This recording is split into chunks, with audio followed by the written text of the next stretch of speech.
Welcome in, everybody. If you're watching on YouTube, welcome. If you're watching here on two-way, thanks for joining. We're going to talk just for a little bit this evening and then come back tomorrow with 3 shows to talk more about the debate.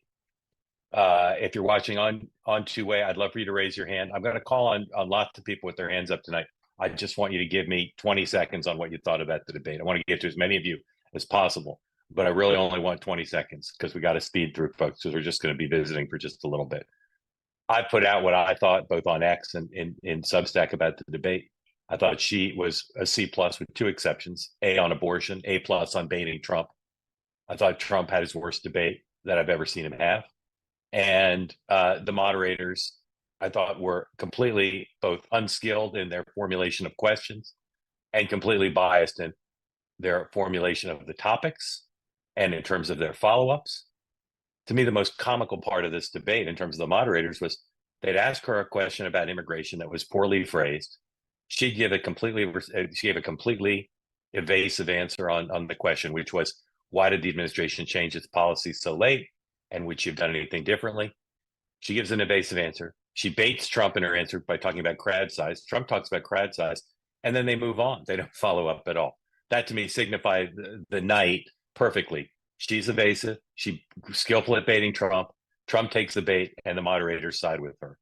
So I can't tell you that undecided voters would watch this and come to some conclusion about who to vote for. What I can tell you is what I thought from the beginning. The whole election is about whether Trump can convince enough voters in the swing states that she is weak and failed and dangerously liberal. Those 4 words. And I think if that was his goal tonight, he was weak and failed. I think he made no progress on that because he spent the night talking about crowd size and whether people leave his rallies and his convictions and race. Just I think a disaster for him on the merits. I literally think she won every round on points, but I don't know that it's going to help her chances of winning. It's going to hurt Trump's chance of winning, because Trump's only chance of winning is to define her that way, and I don't think he made any progress on that. And this is his most prominent opportunity to do that. So if you want to get in, again, I'm going to try to hold you to about 20 seconds. Just tell me what you thought of the debate, 1 or 2 sentences. If you go on longer, I'll probably, unfortunately, cut you off. If you do want to ask a question, please turn your camera on, not just your hand up, but your camera on. Here we go. Marcus, what'd you think? Go ahead. I think he lost voters. The people I Who know lost that voters? the edge. I don't think that his posture. He didn't look at her once. It was just a You think disaster. he lost voters? Yeah, I don't think he lost his diehard voters, but I'm Yeah, saying but I think he yeah. lost potential Okay. voters. Okay. Thank you, sir. As you come in, tell us who you're voting for, or if you're undecided, tell us that. Go ahead, Yes, I Michael. think. Go ahead. Yeah, thank you. Yeah, Who, St. who are you Louis. who are you supporting? Trump. Okay, go ahead. Yeah, 3 things. I think ABC actually did a good job. I think Trump did a good, solid, consistent job compared to what we have seen, and I think Harris got there, but she could never nail the attack. She couldn't like spike it. That's what my view is. Okay, thank you. Welcome back, Max. Tell us what you thought. I don't think I think I don't think Harris really moved the needle that much at the end of the day, but I think it's going to be overshadowed by Trump just yapping about nonsense the whole time. He'd try and make a point, and then he just descend into some rabbit hole about crowd size or some conspiracy theory that JD Vance is spreading about people eating pets. Just I don't know what he like. I don't know what he was doing up there. So Yeah. Okay, I Max. think Thank you. Sorry, Max. I apologize. Kim, go ahead. Yeah, I would say it was disappointing on both sides. I'm an undecided voter from Pennsylvania, so it was Kim, pretty much what I you would get have more than expected. 20 seconds then, Kim, because you're from Pennsylvania and you're undecided. So what were the high points? If you were to make the case, did either of them say anything that appealed to you? I don't think either said anything of substance. I think Kamala held her ground, which was not necessarily what I expected, but I don't think either one had substance to what they said. Kim, if you were voting tonight just based on the debate, who would you vote for if it's just based on the debate? I don't know because I really don't want either one of them. And Okay, that's, Kim, thank you. Come Yep. back tomorrow, Kim, if you would, and regularly. Harold, go ahead. Hey, I'm in North Carolina. I'm voting for Trump. I didn't like his line about the pets. I thought that was a poor line, but I ultimately thought that it was a wash. I thought he did pretty well. I liked a lot of the points he brought up about the pipeline and stuff like that. And I don't think she nailed anything on him. So I think the election's probably the same.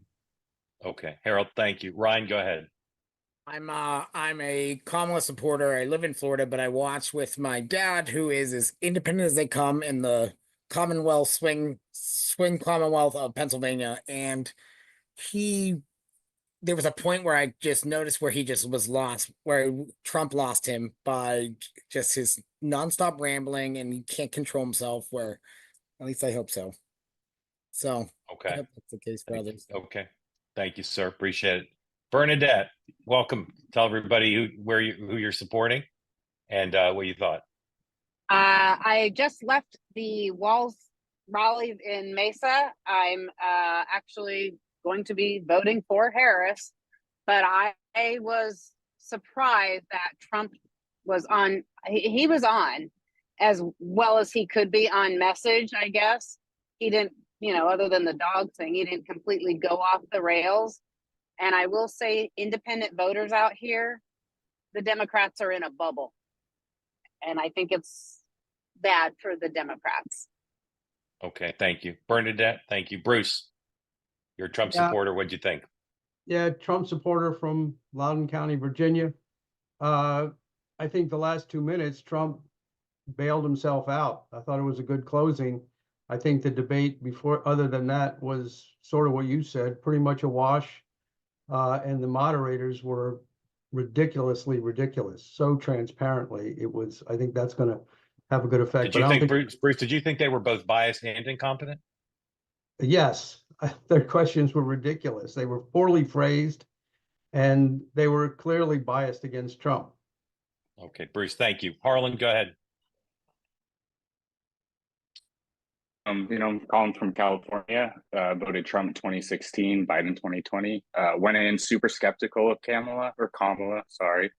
I thought Trump had momentum this week. And I think the first question, she started really hard. She got him off track and he towed to a train wreck. My dad is one of the biggest MAGA people there are. And even he texted me that he was, it's probably the worst he's ever seen Trump do. So I will be voting Kamala, but I think she didn't really do too much. I think Trump really hurt himself. But I do agree the last 2 minutes were probably the best he was all night, for sure. Okay, thank you, man. Appreciate it. All right, a few more. Jay, tell us who you're supporting and what you thought. Yeah, like the previous gentleman, I voted for Trump in 16 and Biden in 20. More of a Romney Republican than anything, but most likely be voting for Kamala this time as well. The part that I was trying to, and I'd be curious to see the actual data on this. I do data for a living, but it seemed like every time Trump came back and said, well, let me respond to that, let me respond to that, they always let him respond. So it felt like he got more time. I would kind of agree that I like your analysis on the questions and the slanting, but that was one thing that kind of tripped my mind. So I'd be curious to see what the actual numbers. Yeah, it's a good point. I wouldn't be surprised if he talked more, but he tried more aggressively to get in, and they were fact checking him more. But great point. All right, thank you, man, for joining. All right, so folks, tomorrow, 9 a.m. Eastern time will be the morning meeting. Then 10:30 Eastern time in the morning, we're gonna have a full hour with some great guests, which you'll get an email about and be on my X overnight about who's joining us. And then we're going to be back at 4 o'clock with another program, which I'll tell you about again tomorrow by email with some great guests. So we'll see you at 9, 10:30, and 4 for more analysis, and we'll round up more of what's happening, and we'll look at some of the data that comes out about who won. Grateful to y'all for convening. I hope you have a good evening, a good night, And again, see you at 9 a.m. Eastern time tomorrow for the morning meeting. Thank you and good night.